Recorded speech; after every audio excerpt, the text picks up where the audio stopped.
आपण पाहताय royal media news. या बातमीचे प्रायोजक आहेत श्री गणेश वेलनेस अँड सराफ हडपसर पुणे।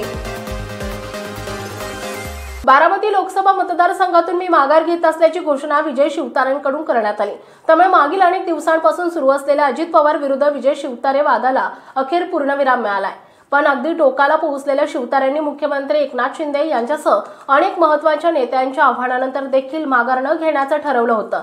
पण आता माघार घेतल्यामुळे माघार कशी घेतली असा अनेकांना प्रश्न पडलाय। याचं उत्तर देखील स्वतः शिवतारे यांनी दिलंय। माझं आयुष्य किती आहे हे मला माहित नाही। मी अनेक आजारांनी त्रस्त आहे। हे लक्षात घेता जनतेचं हित मी जोपासायचं ठरवलंय। निवडणूक न लढता आपल्या मागण्या मान्य होत आहेत। 1.5 लाखांचे लीड पुरंदर तालुक्यातील महायुतीला द्यायचं आमचं ठरलंय। अजित पवारांच्या हाताने काही चुका झाल्या असतील, पण पंतप्रधान नरेंद्र मोदींचे हात बळकट करण्यासाठी आम्ही हा निर्णय घेतलाय, असं स्पष्टीकरण शिवतारे यांनी दिलंय।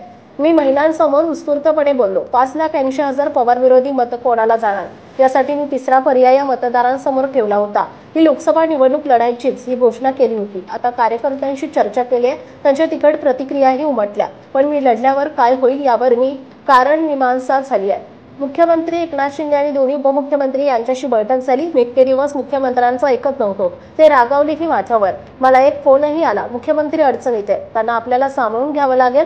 15 ते 20 लोकसभा उमेदवार पडू शकतात असं मला सांगण्यात आलं। यामुळे महायुतीला मोठा फटका बसणार होता। नरेंद्र मोदींना पंतप्रधान करण्याचं स्वप्न पूर्ण करायचंय, त्यामुळे आपण माघार घेत असल्याचं शिवतारे यांनी म्हटलंय।